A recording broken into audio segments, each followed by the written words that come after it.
और भोज कराओ।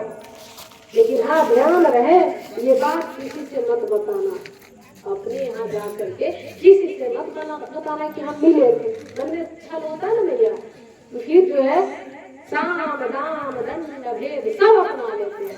कहा कि किसी से मत बताना और जाकर के ब्राह्मणों को भोज कराओ। तब बनते ठीक है। तब तक बोला कपटी मुनि की एक और बात के ध्यान रखना, रसोईया मेरे तरफ से जाएगा, रसोईया बनाने वाला। और ये सब बात की चर्चा आप नगर में न करना। और इतने तेजी से आए प्रताप भानु, इतनी तेजी से आए और आ करके तैयारी किए किसका, ब्राह्मणों को भोजन कराने का। रसोईया आया कौन, वही सुअर जो माया की सुअर को ले गया तो के पास वही आया। अब जो है भोजन बना, रसोई में कोई है नहीं। जैसे ही ब्राह्मणों को भोजन कराने के लिए पंगत बैठी और जैसे लिए थे हाथ में जल, वैसे ही हुआ आकाशवाणी। क्या हुआ, आकाशवाणी कि ठहरो ठहरो, इस भोजन में ब्राह्मणों का और गो मांस है। और जैसे सुने श्राप दे डाले ब्राह्मण लोग, हे राजन, ब्राह्मणों को ही ब्राह्मण का भोज करा रहे हो, जाओ तुम्हारा जन्म जो है राक्षस में हो। फिर आकाशवाणी हुई, ये ब्राह्मण लोग आप तो ध्यान से सुने नहीं, पूरी बात तो सुने। इसमें राजा की कोई गलती नहीं है, इसमें राजा की कोई गलती नहीं है। जा करके देखे रसोई में तो वहां कुछ नहीं है। कहते माया की चीजें क्षणिक होती है, ज्यादा देर वो टिकने वाला नहीं है, वहां कुछ नहीं है। अब बहुत पछतावा हुआ, किनको, ब्राह्मणों को। कहे आपका राक्षस में जन्म तो होगा, लेकिन राक्षस कुल में नहीं होगा, ब्राह्मण कुल में होगा। और वही प्रताप भानु आगे चल करके कुल सहित बोले थे कि कुल सहित तुम्हारा कुल का नाश हो जाएगा। वही आगे चल करके कहा कौन हुए हैं, रावण। रावण कौन था, ब्राह्मण परिवार में, लेकिन प्रवृत्ति से राक्षस। और उसके भाई अरिमर्दन कौन, कुंभकर्ण। और एक मंत्री था धर्मरुचि, उसका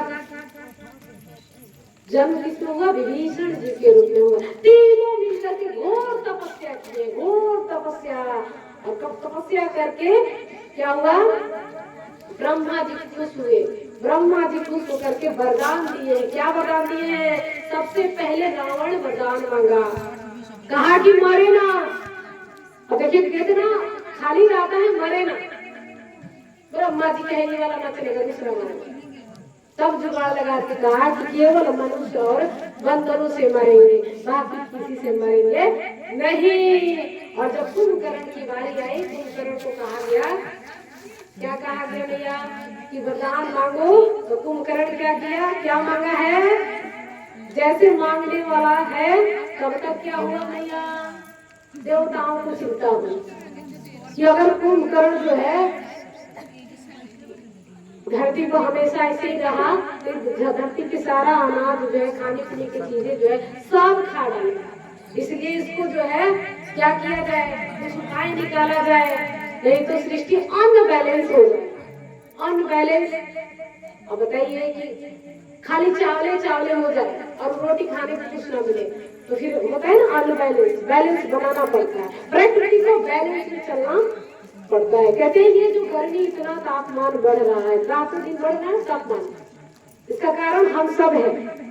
लेकिन ये ना समझिएगा कि इसको भोगेगा कौन, पृथ्वी, प्रकृति नहीं भोगता, भोगेंगे कौन, हम। प्रकृति को बैलेंस करना आता है, क्या करेगा ये प्रकृति, क्या करेगी, एक बार जो है सबको उलट पुलट कर देगी। कहीं देखेंगे कहीं पहाड़ धस रहा है, कहीं भूकंप आ जाएगा, कहीं कुछ हो जाएगा। और नाना प्रकार से प्रकृति अपने आप को बैलेंस कर लेती है। प्रकृति को अपने आप को मेंटेन करने आता है। इसलिए आप ये ना सोचिएगा कि हम जो दुख दिए हैं प्रकृति को दिए हैं। हम किसको दुख दे रहे हैं भैया, किसको दे रहे हैं, अपने आप को दे रहे हैं। प्रकृति के साथ छेड़छाड़ करना बड़ा महंगा पड़ेगा। इसीलिए मानव को ये न समझना चाहिए कि हम प्रकृति के विजेता हैं। विजेता नहीं है हम। कौन है प्रकृति के? भैया प्रकृति के कौन है? एक अंग है। उसके साथ कदम से कदम मिलाकर चलने वाले हम एक सहयोगी है। और उनका मनुष्य के नाते हमको और भी जीव जंतु धरती पर है, उनका रक्षण पोषण करना हमारा दायित्व है। कहते हैं कि प्रकृति क्या है? पंच तत्व से ये सृष्टि बना है। और पंच तत्व के साथ अगर आप छेड़छाड़ करेंगे तो आपका अपना जीवन ही छेड़छाड़ हो जाएगा। कारण उसी पंच तत्व से हमारा शरीर भी बना है। उसी पंच तत्व से हमारा शरीर बना है। इसीलिए कहते हैं कि जल को ज्यादा बर्बाद करोगे ना तुमको कष्ट भोगना पड़ेगा। क्यों? क्योंकि ये भगवान है। क्या है? जल ही जीवन है। भगवान का ये सब स्वरूप है सृष्टि पर। और उस 5 तत्वों को अगर आप नष्ट करेंगे, भगवान में क्या क्या छिपा है? भूमि गगन जल आकाश वायु, ये 5 भगवान के जो नाम है उसमें छिपा है। और आप उसके साथ छेड़िएगा तो फिर आपको कष्ट अवश्य देगा। इसीलिए प्रकृति के साथ कभी छेड़छाड़ नहीं करना चाहिए। गाय के साथ हम लोग छेड़छाड़ किए भैया। गाय के साथ इतना छेड़छाड़ किए कि पूछिए मत। कहते हैं गुरुदेव हैं, क्या कहते हैं? कहते हैं कि गाय माता जो है क्या है? गाय माता कौन है? गाय के बारे में पढ़िए कभी। कहते हैं कि गंगा जी जो है देवराहा बाबा है। देवराहा बाबा के नाम कौन कौन सुने भैया? देवराहा बाबा संत हुए, बहुत बड़े संत हुए। देवराहा बाबा कहते हैं कि गंगा भारत की प्राण है और गौ माता भारत के मन स्वरूपिणी है। गौ माता उदास तो भारत उदास। यही असली प्रवचन है। कहे तो यही असली प्रवचन है। अभी जो समस्या चल रही है यही असली प्रवचन है। गौ माता उदास तो भारत उदास। जब आया था ब्रिटिश हुकूमत तब एक व्यक्ति पर 8 गोवंश गाय थे। और जब वो चले गए तब एक व्यक्ति पर 1 गोवंश बची।